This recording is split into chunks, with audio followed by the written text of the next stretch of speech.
Hi నమస్తే welcome to red TV నేను మీ ప్రత్యూష.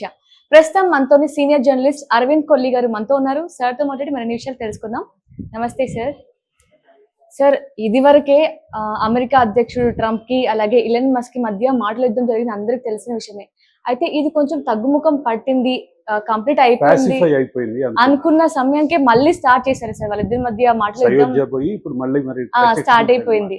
అసలు ఈ వీళ్ళిద్దరి మధ్య మాటల యుద్ధం అనేది అమెరికా మీద అలాగే ప్రపంచం మీద ఏమైనా ప్రభావం చూపించే అవకాశాలు ఉన్నాయా అంటారా? యాక్చువల్గా చెప్పాలంటే ట్రంప్ తనకు తాను ప్రపంచ అధినేతగా ఫీల్ అయ్యేటటువంటి నాయకుడు అవును.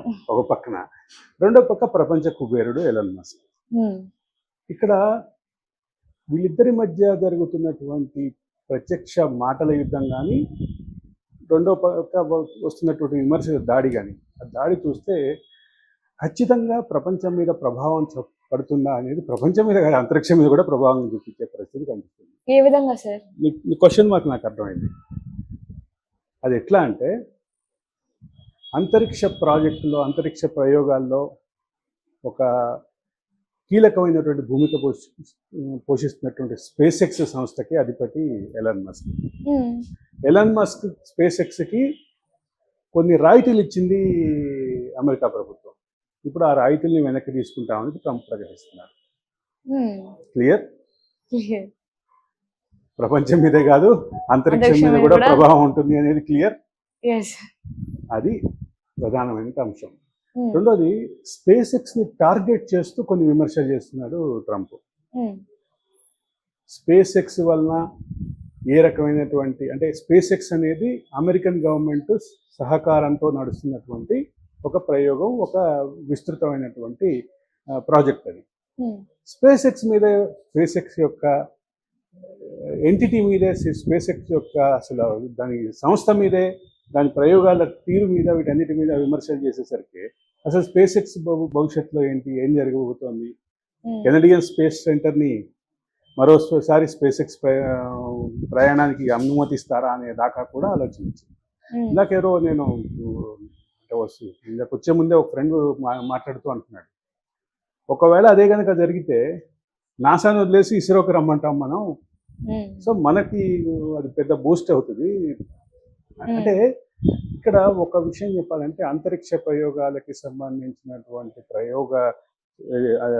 అంటే స్పేస్ స్టేషన్ నుంచి అంతరిక్షంలో ఉండేటటువంటి స్పేస్ స్టేషన్ వరకు, ఈ రెండింటికి మధ్యలో ఉండేటటువంటి అనుసంధానం, దాంతో పాటు తీసుకువెళ్ళే వాహనం, అసలు డ్రాగన్ స్పేస్ క్రాఫ్ట్ అనేటటువంటి ఒక భారీ స్పేస్ క్రాఫ్ట్ ని స్పేస్ ఎక్స్ ప్రవేశపెట్టాలన్న ఆలోచనలో ఉంది. ఇప్పుడు ట్రంప్ ఆలోచన, ట్రంప్ యొక్క మాటలతోటి అదే ప్రమాదంలో పడితే అంతరిక్షం మీద పడుతుందా, పడదా ప్రభావం? తప్పకుండా పడుతుంది. ఇది ఇట్లా ఉంటే, మరోపక్క ప్యారలల్ గా ఇంకొక space station, international space station కట్టాలి అని చైనా ప్రయత్నిస్తోందంటూ వార్తలు వస్తున్నాయి. ఒకవేళ ఈ వాహనాలని, వీటన్నిటి స్పేస్ క్రాఫ్ట్ ని గనక స్పేస్ ఎక్స్ డ్రాప్ అయితే, అప్పుడు తర్వాత అందరి చూపు చైనా వైపు ఉంటుందిగా. దానివల్ల ఎకానమీలో, ప్రపంచ ఆర్థిక వ్యవస్థలో, అదే సందర్భంలో ప్రపంచంలో ఉన్నటువంటి శాస్త్ర పరిజ్ఞానాన్ని క్లెయిమ్ చేసుకోవటంలో ఖచ్చితమైనటువంటి పోటీ మళ్ళీ పెరుగుతుందిగా. మనం గతంలో చూసాం, అంతరిక్ష ప్రయోగాల్లో ఒకవైపు అపోలోతో అనే వాహక నౌకల్ని పంపించేటటువంటి వీళ్ళు ఉండేవాళ్ళు, ఎవరు, అమెరికా ఉండేవాళ్ళు. వాళ్ళకు పోటీగా స్పుత్నిక్ అనేటటువంటి వాహనాన్ని పంపించే రష్యా వాళ్ళు ఉండేవాళ్ళు. రష్యా ఎప్పుడైతే అంతరిక్ష ప్రయోగాల్లో వెనకపట్టు పట్టిందో, ఇప్పుడు నాసా తిరుగులేని శక్తిగా ఉంది. నాసాకి పోటీ ఇవ్వగలిగింది ఈరోజు ఇస్రో మాత్రమే అనేటటువంటి ఒక మైండ్ సెట్ అయితే, ఒక ఫీలింగ్ అయితే జనరేట్ అయి ఉంది. అటు శాస్త్రవేత్తల్లో, ఇటు అంతరిక్ష వ్యాపారస్తుల్లో, అంతరిక్షాన్ని బేస్ చేసుకుని వ్యాపారం చేస్తున్న వాళ్ళు, చేయాలనుకుంటున్న వాళ్ళు, వీళ్ళందరికంటే ముఖ్యంగా, వీటన్నిటికంటే ముఖ్యంగా ఒక శాస్త్ర పరిజ్ఞానాన్ని మరొక రూపంలోకి తీసుకెళ్ళాలి, మరింత అడ్వాన్స్ తీసుకెళ్ళాలి అనేటటువంటి ప్రయోగాలు చేస్తున్నటువంటి టీమ్స్లో, దేశాల్లో,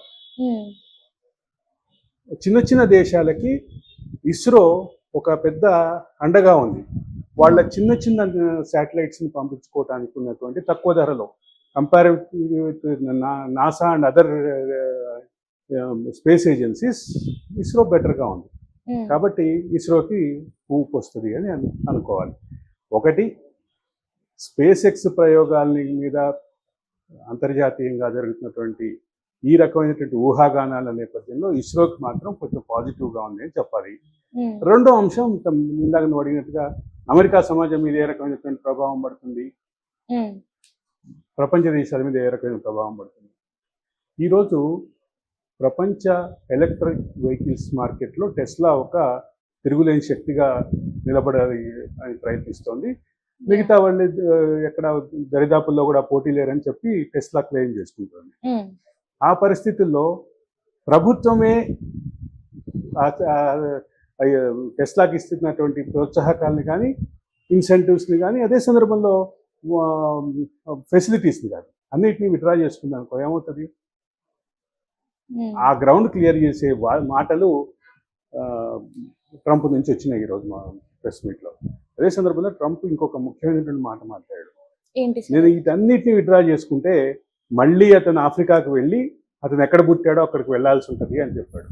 దాన్ని ఒక విలేకరి, నీలాంటి ఒక విలేకరి, నువ్వు ఎట్లయితే ఎంతూజియాజిక్గా ఉన్నావో అట్లాగే నీలాగే ఎంతూజియాజం ఉన్నటువంటి విలేకరి అడిగింది కాదు, అడిగాడు. నేను కంపేర్ చేస్తున్నాను అమ్మాయి అనుకోకుండా అడిగాడు. అడిగితే ఏం చెప్పాడు? అడిగింది ఏంటి, మళ్ళీ అతన్ని డిపోర్ట్ చేసే అవకాశాలు, ఆలోచనలు ఏమైనా ఉన్నాయా అని అడిగాడు. అంటే జన్మతః అమెరికా పౌరుడు కానటువంటి మస్క్ని మళ్ళీ అతను పుట్టినటువంటి ప్రాంతానికి డిపోర్ట్ చేసే ఆలోచన ఉందా, అవకాశం ఉందా అంటే నేను ఆలోచిస్తున్నా, దానికి ఉన్నటువంటి పాసిబిలిటీస్ ఉన్నాయి. ఆ ఒక్క మాట మస్క్ యొక్క బిజినెస్ ఎంటిటీ మీద ఒక సంచలనంగా మారింది. బహుశా ఈ 2 రోజుల్లో మస్క్ యొక్క షేర్ ప్రైస్లు కూడా బాగా పడిపోయేటటువంటి అవకాశం ఉందనే అంచనాలు కూడా ఉన్నాయి. ఓకే, అసలు మీరు చెప్తుంటే అర్థమవుతుంది వాళ్ళిద్దరి మధ్య మాటల యుద్ధమే ఇంతవరకు తీసుకొస్తుంది అని. అయితే అసలు వీళ్ళిద్దరి మధ్య ఇంత గొడవ రావడానికి, ఇంత యుద్ధ వాతావరణం కల్పించడానికి అసలు కారణం ఏంటి? దీనికి కారణం ఒక finance bill, big beautiful bill అని ఒక ఫైనాన్స్ బిల్ని ట్రంప్ ప్రవేశపెట్టాడు. దాని పట్ల ఏకాభిప్రాయం లేదు సెనెట్లో, యుఎస్ కాంగ్రెస్లో లేదు, యుఎస్ సెనెట్లో లేదు. కానీ దాన్ని ముందుకెళ్ళాలి అని ఎప్పుడైతే ట్రంప్ నిర్ణయం తీసుకున్నాడో దాని అది ఓటింగ్కి వెళ్ళి ఓట్లో కొంత స్ప్లిట్ అయింది. సో ఆ స్ప్లిట్ అవ్వటం వరకు, ఆ స్ప్లిట్ చేయటం వరకు మస్క్ సక్సెసే అంటారు. కానీ ఆ బిల్లు యొక్క స్వరూపాన్ని వ్యతిరేకిస్తున్నటువంటి పరిస్థితి ఉంది మస్క్ నుంచి. అయితే ఇక్కడ ఇంకొక 15 రోజుల క్రితం ఇంకొక డెవలప్మెంట్ జరిగింది. మస్క్ తండ్రి, ఎలన్ మస్క్ తండ్రి బయటకు వచ్చి, మా కొడుకుకి ట్రంప్కి జరుగుతున్న ఏదైతే స్పర్ధ ఉందో, ఈ వివాదం ఉందో, ఇది అనివార్యము అని నేను అనుకోవట్లేదు, this is an unnecessary thing అన్నారు.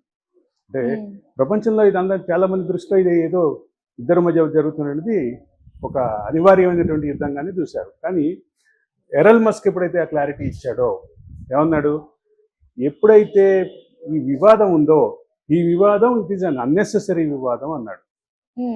అనటంతో పాటు ట్రంప్ వీళ్ళిద్దరి యుద్ధంలో ట్రంప్ విజయం సాధించినట్టే అన్నాడు.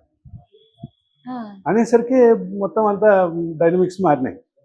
మారే క్రమంలోనే జరిగినటువంటి పరిణామాల్లో ఒకటి మస్క్, రెండో పక్క ట్రంప్, ఇద్దరు కూడా మేము అన్నెసరీ ట్వీట్స్ చేసుకున్నాం, మా భావాల్ని, తప్పుగా ఉన్నటువంటి భావాల్ని మేము సోషల్ మీడియాలో పోస్ట్ చేసుకున్నాం. మరి తర్వాత ఏం జరిగింది, 15 రోజుల తర్వాత 20 రోజుల తర్వాత వాళ్ళు మాట్లాడుకుంటుందండి. అది శాశ్వతంగా సమసిపోయినప్పటికీ ఆ మంట అట్లాగే రగులుతూ ఉంది. ఇప్పుడు అది ఇంకొక ముఖ్యమైన విషయం చెప్పాలి. దాదాపు 4 రోజుల క్రితం ఇంకో మాట అన్నాడు మస్క్.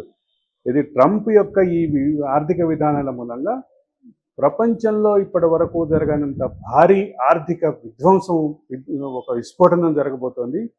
దానికి ప్రపంచం సిద్ధంగా ఉండాలి, అమెరికా సిద్ధంగా ఉండాలి అని చెప్పాడు. America is going to collapse అని చెప్పాడు. ఏది చెప్పింది ఈ మాట ఎలాన్ మస్క్.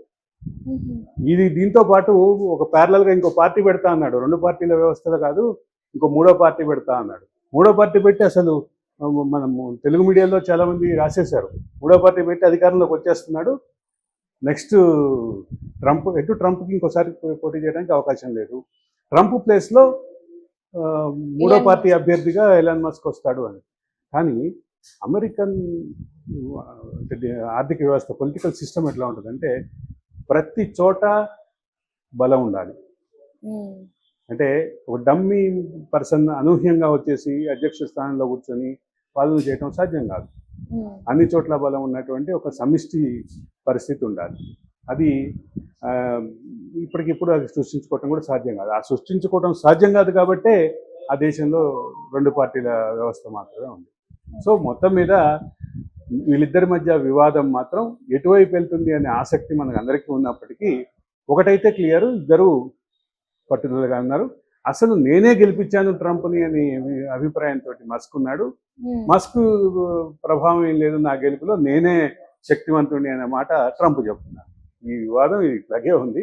ఈ వివాదం ఇట్లాగే నలుగుతూ ఉంటుంది. Okay, thank you sir.